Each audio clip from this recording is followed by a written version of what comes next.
জানেন মিত্র, অট্টালিকার সুখ আমাদের ব্রজের মাটিতে গড়াগড়ি খায়।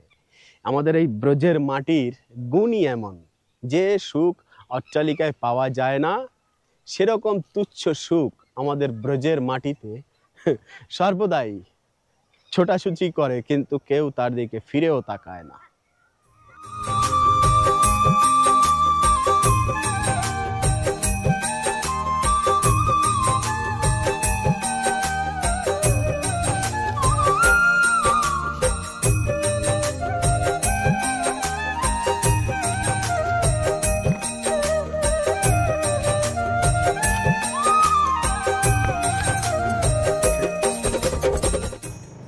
রাধে রাধে মিত্র, ধাম সেবক উত্তম চ্যানেলে আপনাকে অনেক অনেক স্বাগতম। একদিন পর পর ঠিক সন্ধ্যে 6টার সময় একটি করে ভিডিও নিয়ে আমি হাজির হই। তো আজকেও ঠিক হাজির হয়ে গেলাম। এবারের কথা হলো মিত্র, যে কোথায় নিয়ে যাচ্ছি। দেখুন, প্রতিবার যখনই এই ব্রজধামের যাত্রা থাকে, কোথাও না কোথাও দর্শনের জন্য তো অবশ্যই নিয়ে যাই। তো আজকেও নিয়ে যাচ্ছি। আর এই ব্রজধামে পুনঃ পুনঃ যতবার দর্শন করবেন ততবারই আনন্দের বৃদ্ধি হবে। তো মিত্র, আজকে যে স্থানে দর্শনের জন্য নিয়ে যাচ্ছি, সেই স্থানে যাওয়ার আগে অবশ্যই কিছু কথা শেয়ার করতে করতে যাই আপনার সাথে। সেটি হলো সবচাইতে বড় কথা, বর্তমানে একটুখানি তো রোদের তেজ অনেক রয়েছে, গরম অনেকটাই। তো সেক্ষেত্রে দূরে কোথাও যাওয়ার জন্য একটুখানি সময় লাগবে। আর তার আগে কাছাকাছি এই এদিক সেদিক করে কিছু ব্লগিং করে দর্শন তো করাতেই হবে ব্রজধামে। আর ব্রজধামের যাই কিছু দর্শন করাই না কেন, সবই পবিত্র থেকে পবিত্রতর স্থানই দর্শন করাচ্ছি।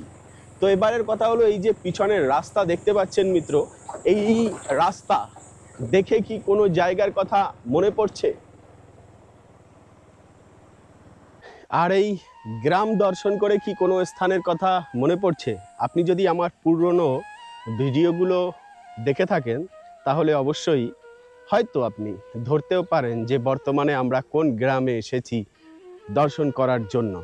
ব্রজধামে গ্রামের তো কোনো অভাব নেই, তবুও আচ্ছা, না মনে পড়ুক মিত্র, আপনার মামাবাড়ির কথা মনে পড়ে? মানে আপনার মামাবাড়ির গ্রাম কেমন ছিল একটু মনে করুন। আচ্ছা, এই যে মামাবাড়ির কথা বললাম, তাতে কি কোনো কিছু মনে পড়ছে? তাও মনে পড়ছে না, না? ঠিক আছে, চলুন, আমার মামাবাড়ি না হোক, ভগবান শ্রীকৃষ্ণের মামাবাড়িও হতে পারে। ভগবান শ্রীকৃষ্ণের মামাবাড়ি না হোক, শ্রীমতী রাধারানীর মামাবাড়িও হতে পারে। পারে না? অবশ্যই পারে। তাদের মামাবাড়ি কেমন ছিল এটাই মনে করুন না, যে আমরা শ্রীমতী রাধারানীর মামাবাড়ির দেশে চলে এসেছি। হ্যাঁ, আজকে যে স্থানটিতে এসেছি মিত্র, যে গ্রামে এসেছি, গ্রামটি আসলেই হলো শ্রীমতী রাধারানীর মামাবাড়ির গ্রাম। সেখানেই এসেছি এই পড়ন্ত বিকেলে দর্শন করার জন্য। এখানে অনেক ব্রজবাসীরা রয়েছে, মাঠে অনেক চাষ হচ্ছে। তো দেখি কি কি দর্শনের রয়েছে আজকে। দর্শনের তো কোনো শেষ নেই, কিন্তু আমাদের ব্রজবাসীদের দেখেছেন, এত পাড়া গায়েও সবাই কিন্তু 4 হুইলার রয়েছে। তো এবারে যে স্থানটিতে এসেছি, দেখুন, এটি হলো ভেন্ডি ক্ষেত। আমাদের ব্রজের কিন্তু সবজি চাষ এই স্থানটিতে হয়। রাধারানীর মামাবাড়ির এলাকায় বর্তমানে রয়েছি, যেখানে খুব সুন্দর ভেন্ডি চাষ হচ্ছে। আর ব্রজবাসীরা এই যে দেখুন মাঠের মধ্যে রয়েছে। বিকেলবেলা ব্রজ ধামের সৌন্দর্যের আনন্দই এরকম হয়। মাঠ থেকে কি কি সবজি তোলা হয়েছে, ব্রজবাসীরা কি সবজি তুলেছে দেখুন। এখানে ব্রজের ভাষায় এটাকে বলা হয় তোরই, হ্যাঁ। আর আমরা কি বলি? মালঞ্চ। বা আপনার ভাষায় কি বলে এই জিনিসটাকে অবশ্যই বলবেন। এই যে দেখুন, ক্ষেতের মধ্যে ব্রজবাসীরা তুলছেন এই তোরইকে। আরও আছে, এপাশেও তুলছেন সবাই। তো এই যে সম্পূর্ণ ক্ষেতটা দেখা যাচ্ছে, এটা কিন্তু তোরই রয়েছে, কুমড়ো রয়েছে, আরও কি না জানি কি কি রয়েছে। হ্যাঁ, তবে আরেকটি জিনিস দেখাবো। এখান থেকে সোজা এই কোনায় যদি লক্ষ্য করেন, এইখানটায় কিন্তু খুব সুন্দর একটা চাবুতরা আছে। আমরা সেই স্থানে দর্শনের জন্য যাব। দেখবেন রাধারানীর মামাবাড়ির গ্রাম কত সুন্দর হয় সেটি বোঝা যাবে। এইখানে দেখুন, এই যে কত সুন্দর সবজি, করল্লা কিন্তু এখানে হয়েছে। এই और लाला इसको क्या बोलते हैं लाला? इसको हाँ दुआर। তো এবারে মিত্র কার পুষ্কুনির পারে হাঁটছি, এটি আসলে কোনো পুষ্কুনি নয় জানেন, এটি হলো আমাদের শ্রীমতী রাধা রানীর দিদার বাড়ির কুণ্ড, যেখানে রাধারানীর মামারা বসবাস করতেন। আপনি হয়তো এর আগেও দেখেছেন, আর বহুদিন পরে আবার আসলাম সেই স্মৃতির স্থানে।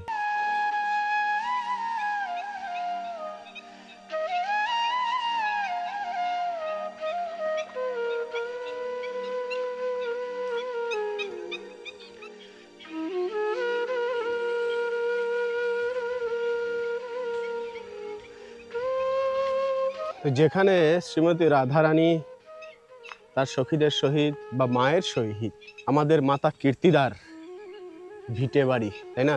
তো মাতা কীর্তিদার সাথে আসতেন শ্রীমতী রাধারানীকে, রাধারানীর মাতা কীর্তিদা। ওনারা যে কুণ্ড ব্যবহার করতেন সেটি হলো এটি মিত্র। গত বছরেও এই যে দেখা যাচ্ছে পিছনে অনেক বড় একটি জলাশয়, অনেক পাখিরা উড়ে বেড়াচ্ছে চারিদিকে। তো এখানে কি ছিল বলুন তো? অনেক ফলের বৃক্ষ ছিল, ফল পেড়ে খেয়েছিলাম এখান থেকে, কিন্তু সেই ফলের বৃক্ষ কোথায় গেল? একটা জিনিস মিত্র বুঝতে পারি না, যে আমাদের বর্তমানে এই সময় তো কোকিল থাকার কথা নয়, কিন্তু কোকিলের ধ্বনি সর্বদাই শোনা যাচ্ছে আমাদের ব্রজে। তো 12 মাস কোকিলের, আসলে বলুন তো 12 মাস আসলে ব্রজে কোকিল ডাকে কেন? কেন জানেন মিত্র? যে ভগবান শ্রীকৃষ্ণ যখন বিরাজমান ছিলেন আমাদের ব্রজধামে, তখন কিন্তু চির বসন্ত বিরাজ করতো আমাদের এই ব্রজধামে।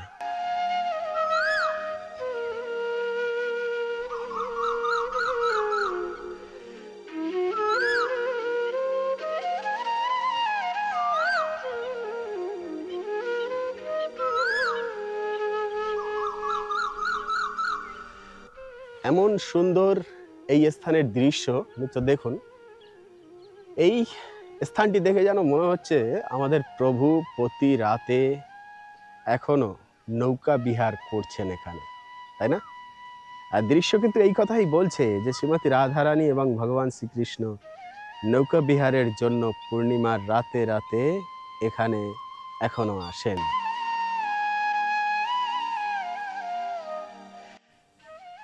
আমাদের ব্রজেও কিন্তু ভেজা মাটির গন্ধ পাওয়া যায়, হ্যাঁ, যখন বৃষ্টি হয়। গতকালকে মিত্র অনেকটাই বেশ বৃষ্টি হয়েছিল, আর সে কারণেই খুব সুন্দর লাগছে আমাদের ব্রজের এই বৃক্ষের পাতাগুলি স্বচ্ছ সবুজ হয়ে উঠেছে। এবারে দিনে দিনে কিন্তু তাই হয়ে উঠবে, কেন আগস্ট মাস আসতে চলেছে, আর তখনই এমন সুন্দর ব্রজের ধ্বনি ফলীভূত হয় এবং ব্রজে এমন সুন্দর সৌন্দর্য বর্ধিত হয়।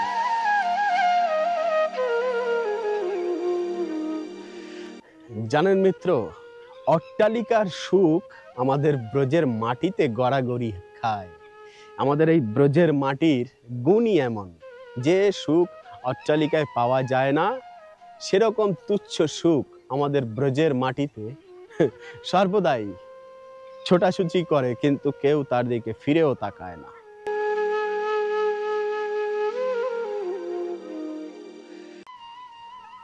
তো যাই হোক, আমরা আঙিনার চারিধার বা এই কুণ্ড পরিক্রমা দিয়ে নিলাম। এবার দেখে আসি যে বিগ্রহ রূপে আমাদের সেই কীর্তিদা মাতা শ্রীমতী রাধারানী এবং শ্রীমতী রাধারানীর দিদা, ওনারা কেমন রয়েছে, তাই না? ওনাদের আশীর্বাদ নিয়ে আসি মিত্র, চলুন।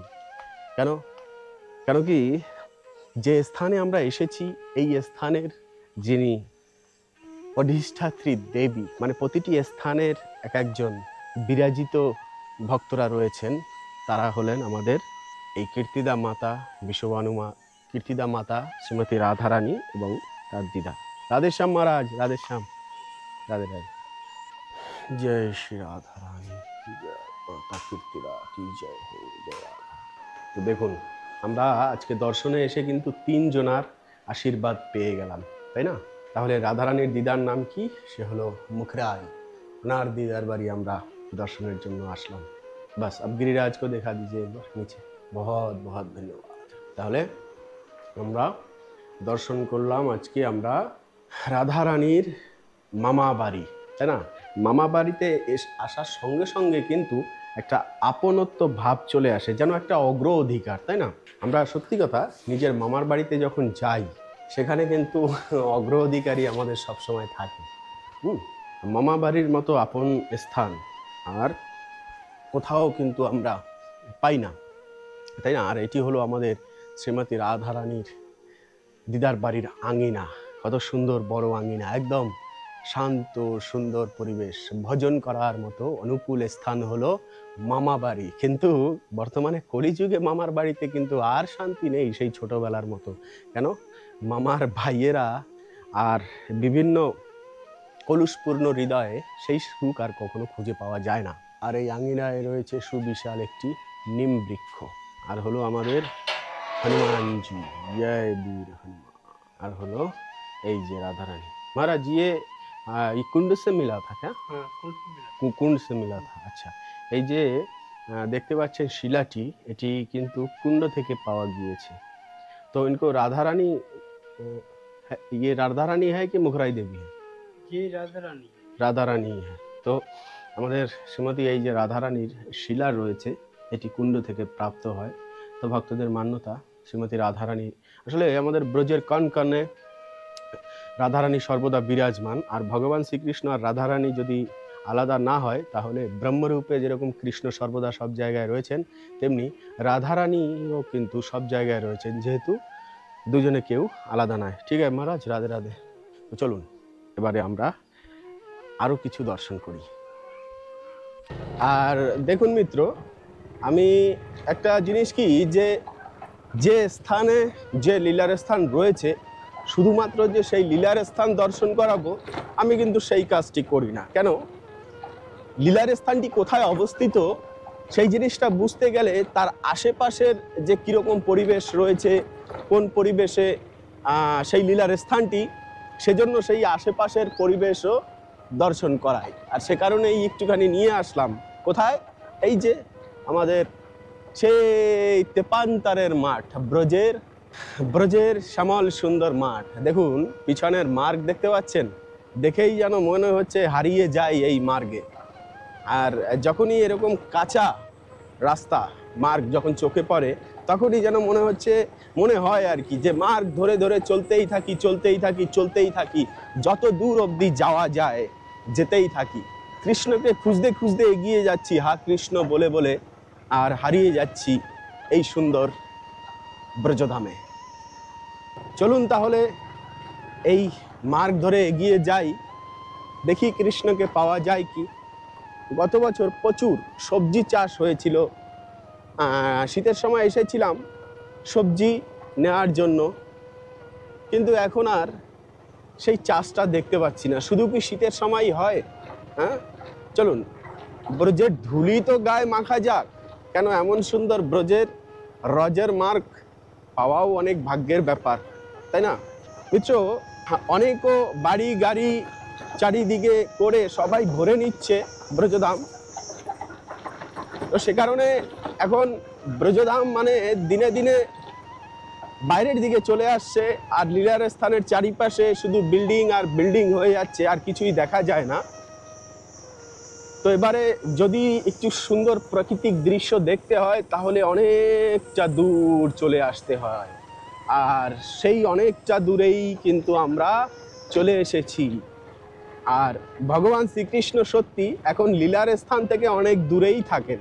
কেন কি? আমাদের প্রভুর তো প্রিয় কি বলুন তো এই ব্রজধাম, এবং এই সুন্দর বৃক্ষ দিয়ে ঘেরা যদি সবুজ শ্যামল মাঠ না হয়, মার্গ না হয় এমন, তাহলে কিন্তু আমার প্রভু কি করবেন? সেখানে লীলাবিলাস করবেন না। তো দেখুন মিত্র, এই মার্গ দিয়ে আমরা চলতে চলতে এমন স্থানে এসে চলতে চলতে রাস্তা শেষ হয়ে গেল এই কোণাটায়, যেন মনে হচ্ছে এরপরে আমরা সমুদ্রের দর্শন করলাম। হ্যাঁ, আসলেও মিত্র তাই, আমরা সমুদ্রের দর্শন করলাম। কিভাবে এটা সমুদ্র হলো কিভাবে? হ্যাঁ, আপনাকে প্রমাণ অবশ্যই দেব মিত্র যে এটি হলো আমাদের সমুদ্র। আমাদের ব্রজধামে সমুদ্রও রয়েছে, কিন্তু কিসের সমুদ্র মিত্র জানেন? ভগবান শ্রীকৃষ্ণের কৃপার সমুদ্র। এখানে গোপ বালকের বিচরণ এবং রাধারানীর বিচরণ, কীর্তিদা মাতার বিচরণ, মুখরাই দেবীর বিচরণ, মানে হলো তাদের চরণের ধুলির এই রজের সমুদ্র মিত্র রয়েছে এখানে, তাই না? চল ভাবুন, এই যে এতটা সুবিশাল চারিদিকে আমরা ভূমি দেখতে পাচ্ছি, কি মনে হচ্ছে যখন সেই দাপর যুগে শ্রীমতী রাধারানী ছিলেন, তাদের মামারা ছিলেন, তখন এই ভূমিতে তারা চাষ করতেন না? এখানে কি গম তৈরি হতো না? সে সময় গমের চাষ হতো না? অবশ্যই হতো মিত্র। তখন সম্পূর্ণ এই জমি তাদেরই ছিল, তাদেরই ভিটে বাড়ি আঙিনা। আর তাদের আঙিনা তো আমাদের মতো বর্তমানের আঙিনার মতো ছিল না। কেন জানে না? আমরা এখন 2-4 কাঠা, 5 কাঠা, 10 কাঠা, 1 বিঘা জমি নিয়ে হয়তো বাড়ি হয়। তাদের তো হেক্টরকে হেক্টর জমির উপরেই সম্পূর্ণ আঙিনা থাকতো, এত বিশাল। কেন? বড় বড় ব্যক্তিদের সবকিছু বড় বড়ই হয়, তাই না? তাই এমন সুন্দর ব্রজধাম কখনোই সমুদ্রহীন হতে পারে না মিত্র। কৃপার সমুদ্র মিত্র দর্শন করছি আমরা। ভগবানের এত কৃপা রয়েছে, তার ভক্তদের এত কৃপা রয়েছে যে সেই কৃপায় কৃপায় মিলে মিত্র বিশাল সমুদ্র তৈরি হয়েছে। আর আমাদের ব্রজধাম আসলেই মিত্র এক বিশাল কৃপার সমুদ্র বটে। আর এই সমুদ্রে যারাই আসেন তারা অনায়াসে পার হয়ে যান সমুদ্রের ওপারে। আর সেই সমুদ্র কোন সমুদ্র মিত্র? কানদকশায়ী বিষ্ণু শয়ন করেন যেখানে, সেই সমুদ্রের ওপারে বিরজা নদী, এবং সেখান থেকে গোলকধামে প্রবেশ করেন মিত্র। তাই আমাদের এই ব্রজধাম অনেক রহস্যময়ী ধাম। কন কনে শুধু আনন্দ বিরাজ করে, আর ব্রজের সুন্দরতা বিরাজ করে, যার এক ঝলক দর্শনের জন্য ব্রহ্মা থেকে শুরু করে অনন্ত কোটি ব্রহ্মাণ্ডের দেবতারা পর্যন্ত লালায়িত থাকে। সেই ব্রজধাম। শুনুন ময়ূরের ধ্বনি, শুনুন সন্ধেবেলা, বিকেলবেলা অনেক ময়ূর রয়েছে। আর দর্শন অবশ্যই করাবো। তাহলে মিত্র আজকের এই ভিডিওটি ছিল এই অবধি। পরবর্তী ভিডিওতে আবার দেখা হচ্ছে, কথা হচ্ছে। সে অবধি ভালো থাকবেন, সুস্থ থাকবেন। রাধে রাধে।